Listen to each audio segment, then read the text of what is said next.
This is Gary Atensi with CNTV, and today we're in Denver, Colorado. Once again, we're at Timbuk Toys. Since 1993, they have provided toys for learning, laughter, and fun.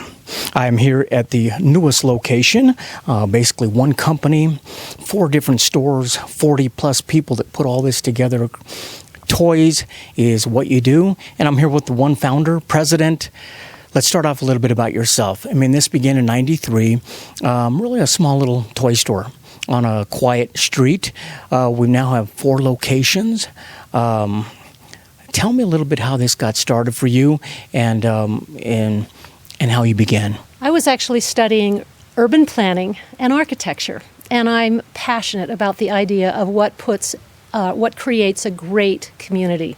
So I decided that it would be fun to put together a great store to help make my community great. And that was the impetus of Timbuk Toys. I mean, that's kind of neat because you said you thought it would be fun, and now that is really in your slogan. I mean, fun is at the heart of what you do. I mean, we live in a digital age. Kids are getting cell phones, digital contraptions at who knows what age. Yet it's safe to say that the tangible toy is alive and well and in demand. Is that kind of exciting as you expand? It's not only exciting, but it is essential for the well-being of our children. Let me ask you this. We've got toys that are for learning, laughing, fun. Let's start off with fun. Obviously, toys are fun, and everybody knows that. Kids love them. We love them. Is it exciting for your staff to see some of the toys being used right here in the store? And is that important to create activities right here in the store to see that as well? Oh, it's always wonderful to see children engage with the toys. Children are learning when they are playing. And the more we can get children to have fun, the more they are going to play and the more they are going to learn. And of course that is happening especially when you equip them with the tools, such as our toys are, that help them learn and laugh and have fun. Hi there, I've got to show you one of my very favorite toys. This I call a kid magnet. I put this out in front of little kids like, maybe just a year, up to 2 years or so. And they pick this up and they go, wow, this is cool. And they just start pushing the buttons. And they push the buttons and they naturally learn that if you turn it back over, you get to push the buttons again. Now, obviously, there's a lot of learning that can happen with this because you've got colors. We've got shapes on this side, colors on this side, and there's even some braille here where you can really learn some fun stuff. This is a go-to toy for little kids. When you see a child really discovering fun, if you will, in a way that they're not able to do electronically, you see their minds at work and they're at play. Is this something parents have learned to experience and keep coming back throughout the years as their child gets older? As toy people, we think a lot about the cognitive developmental stages of childhood. And so we're always thinking about what's happening in the child's brain? What are they learning? What's happening in their social-emotional learning? What is happening in their sensory learning, their physical learning? So all of our toys have to do with helping kids learn in all of those different important developmental stages of childhood. And a lot of those things that they learn are part of our brains. They are things that we have grown to need. A child, for instance, has to learn how to crawl before they can walk, and children need to learn how to play before they're ready to grow into the thinking, feeling adults that they need to grow into. Obviously, it began as yourself with a small team. You have quite a big team, a network of toy specialists. I would imagine one of the prerequisites is the fact that they have to really enjoy children smiling, children laughing, having a good time. Do they enjoy not only offering a great toy, but really providing an environment where it's fun as well? I think it's very important that we have a fun atmosphere here at the toy store. People tell me who work here that they love coming into work, that it is frequently an oasis for them. And yes, it is important to have a fun atmosphere, because if you're happy in your day-to-day life, you're going to be much more apt to help other people to be happy when they come in to see you. Now, if you are not familiar with Mad Matter, this stuff is amazing. You may have played with some sand, some kinetic sand and stuff. This stuff flows like that as well, but it will compress down and hold its shape. So you can even do things like this. You can make Legos. Well, check this out. So we put this on here, put it in there, squish it, then take this and squish it on top of this, and boop, like that, and bang. You got a Lego. So you can make a whole bunch of these and then build something with it. We love Relevant Play. They make all kinds of wonderful stuff. You gotta check out Mad Matter. Like we said before, it's easy when we see a child laughing, smiling, having a good time, but even when they're playing with a toy, there's a lot that we can't see. We're talking, regardless of the age, they're developing all the time. Have we come to learn that playing is essential to that development? Yes, playing is absolutely essential. And there are more and more scientists who are stepping up the research that shows that that is very much the case. Speaking of the research, I mean, science is basically able to show now that our brains are actually able to change based on the environment and the experiences that we put them through. This has to be kind of exciting as a parent, as they can see that they're able now to provide a toy for a child, and you're actually helping them learn. We are. We're helping the children learn, and we hopefully are helping the parents learn as well. Let me ask you this. As I look around, I see quite a few different toys for every type of age group. Is it important that is one of the hats that you still are able to do is handpick some of these toys? Is that something that you enjoy doing throughout the years? Definitely my favorite part of this job is purchasing. The days that I get to spend with my rep, with my purchasing hat on, those are great days. Those are exciting days. Those are days when we're thinking about the children and just picturing everything that they're going to be learning from these amazing toys that we're finding. I also love getting to know the toy inventors from all around the world. I love getting to know the different vendors who are putting their hearts and souls into great toys that help children learn. As I look at the new location here, this has been around since 2015. I notice an activity room in the back. Is it important for you to continue educating parents out there how important toys are when it comes to the learning process? I think that most parents just understand that play is important, but they don't necessarily think about it all the time. And hopefully when they come into an atmosphere like this, that clicks for them and they begin to see the value of these incredible toys which they bring into their households, and they can see their children growing and learning through the play that we are helping to provide. One of the things I notice as a parent myself is the fact I can purchase a toy for my child, I bring it home, or maybe a game, and I find myself kind of playing with them as well. Regardless of the age, toys are good for brain health. Is that something that has been proven through the years? The more children can interact with their families, the more they are learning. I love to tell a new mother that all the toys in the world that she can provide, the best toy in the world is her own face. The baby loves to look at mommy's face or the face of their caregivers, and that's one of the most important developmental parts of being a baby. And then from that connection that they get as the baby, they move on to spreading out, understanding more about all the other people around them and their relationships to those people, and they do a lot of that through play. Now, you might think toys are just for kids. This is something that I built for my father, who in his later life developed quite a bit of dementia. And so what I did was, this is a latches board. He loved doing things with his hands. So what I did was I made this board, took this board, and underneath the doors I put photographs. That's a picture of my dad when he was a little boy. And there's my mom and dad. So underneath each one of these little things is a picture. And I tell you, whenever somebody new came over to the house, Dad would pull this out and he would say, "Check this out." And his face would smile, and he loved it. And oh boy, you can imagine how the rest of the family felt. depending on the toy, is it really stimulating actually both sides of the brain? I mean, we all know about different sides of the brain: logical side, creative side. Depending on the toy, is it stimulating things that normally they wouldn't experience in their everyday life? Very much so. When we think about the different parts of development, we think about the cognitive development, the social development, the sensory development. A lot of those things, I think, are what you're saying have to do with both sides of the brain. This isn't just about analytical thinking. This is also about emotional thinking and emotional growth. I'm holding a beautiful little stuffed animal right now, and the relationship that a child has with their stuffed animal is often a huge building block to how they develop their sense of empathy and connection.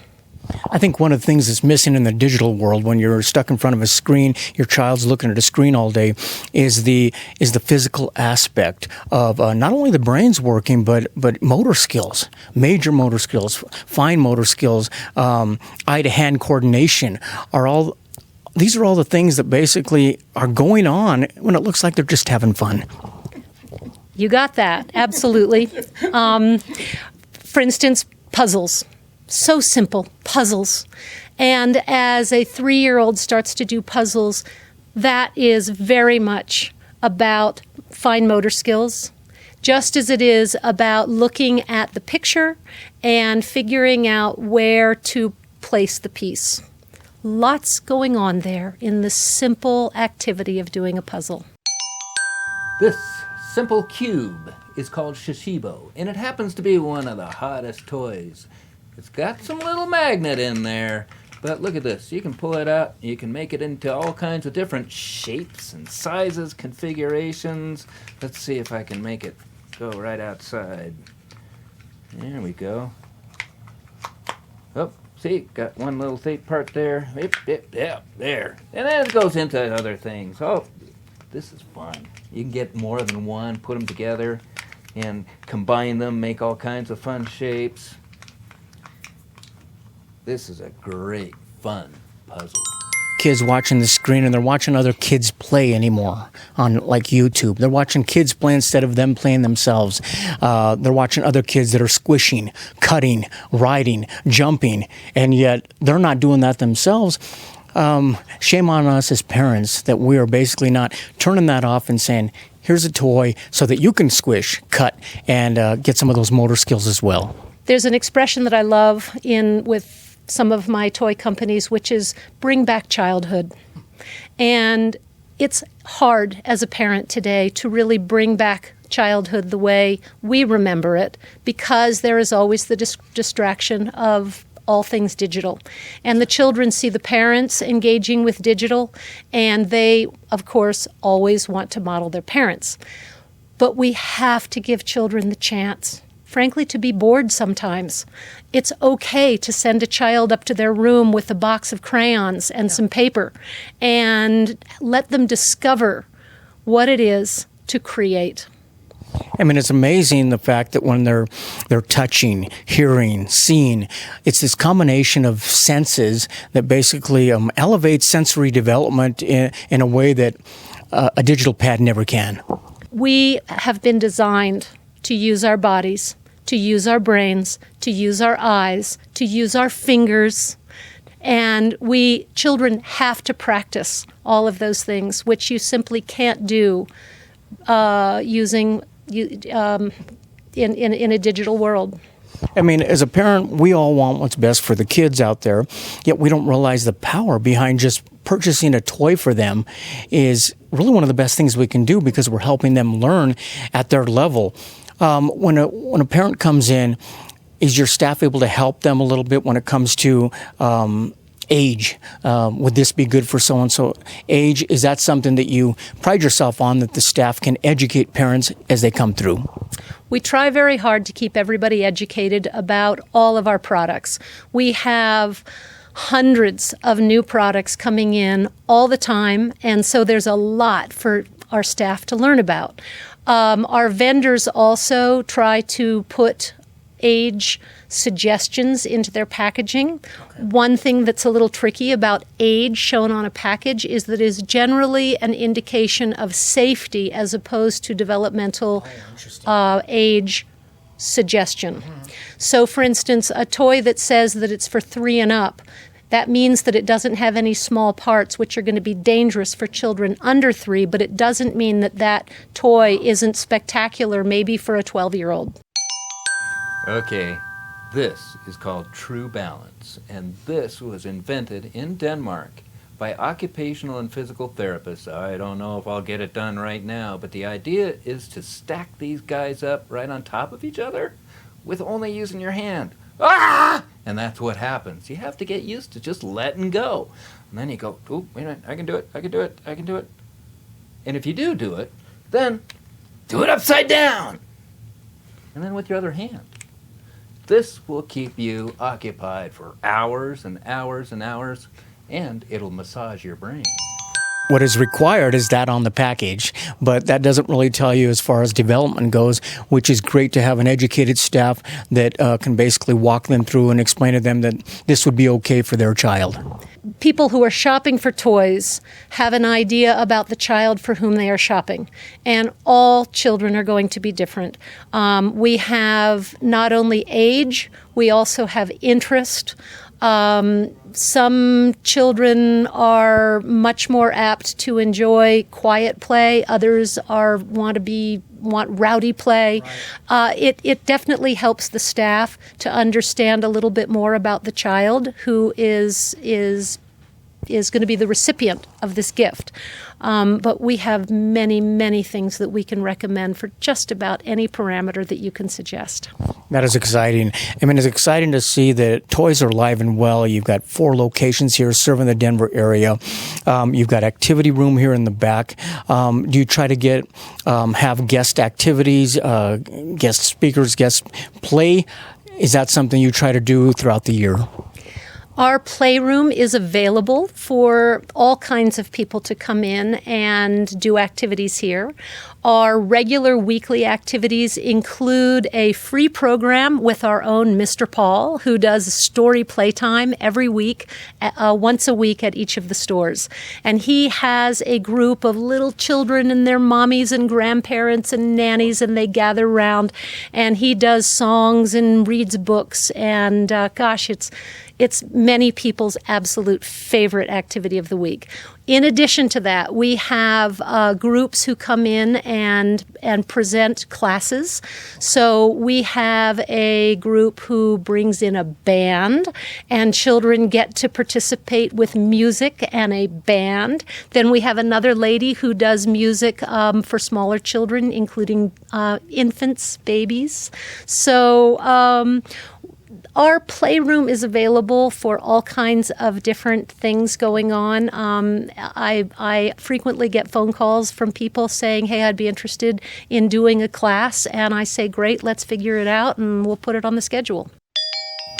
Boy, now if you're into constructing, you like building things, check out this. All wood, not one drop of glue. It's all pressure fit. It's all pieces of wood and toothpicks. Now check this out. All I have to do, you want one of my business cards? Just gently press down here and whoop. This is a company called U-Gears. Really fun stuff and lots of different models to build. As we said before, this basically began as a tiny store on a quiet street. Your idea, what you said, was to do something fun. Obviously, a toy store was a perfect fit for you. Does this continue to be fun for you? Running a business, yes, it's fun, but it's sometimes hard too. I have a wonderful opportunity to work with amazing people who work here at Timbuk Toys, as well as my vast network of reps and vendors, and then, of course, the wonderful customers who come in. I love learning from my customers. So this gives me so many avenues of outreach. Throughout the series here, we have been, Mr. Paul has been showing us a few of the toys. Is that important for you to educate people on some of these toys? I mean, you look at it and you can't really even tell what it does, maybe. Maybe you're not sure the extent of how it works. Is that something that you try to provide here in the store where you can't really get online if you go shopping online, but actually touch and experience it as well? Yes, and when somebody comes in and says, I'm shopping for a particular child and this is the idea that I have, hopefully my staff will be able to come up with multiple ideas in different price points, in different themes. I mean, for instance, I have a number of things out here on the table that have to do with space, and maybe it's a space puzzle. Maybe it is a toy where the child is pretending with a rocket. Maybe it's for an older child where it's a science kit and they're actually creating a rocket. Or maybe it is a building situation where they take these wonderful little plus pieces and they create Saturn rocket. I mean, right now we're scrolling across the screen the different categories of types of toys. I mean, puzzles, games, stuffed animals, you name it. These are all toys that are helping our children grow and learn. What do you see kind of for the future for Timbuk Toys? What do you hope to bring in the next few years that you haven't already done? I hope that we can continue to help the children of Denver to grow into tomorrow's scientists and engineers and artists and actors and wonderful parents of the future. It takes so much to become a great human being, and I think that children do definitely learn a lot of that at the beginning of their lives as they engage in play. That is excellent. Viewers, let's take a look at the bottom of the screen right there. What you're going to see is their website. First of all, on the website, you're going to learn quite a bit of the different manufacturers, top brands that are available to here. If you can't get into one of the stores, you can basically even check it out online. You can go and do a little shopping online as well. Remember, many of the stores here have activity rooms. If you'd like to give a class pertaining to children, definitely contact them as well. You can also put together a wish list. Basically, if you've got a birthday coming up, great place to come in and get a gift. If you're a grandparent, you're not sure, as long as you know the age of the child and they know a little something about them, I'm sure their professional team will be able to help you out there as well. But really, what I would basically love to see out of something like this is that you become a play advocate. Basically, as a parent, a teacher, an adult, it is up to us to basically advocate play again. Like she said, bring childhood back, make way for play. You can do that right here at Timbuk Toys and discover the fun. This is Gary Atensi with CNTV. And if you don't know, now you know.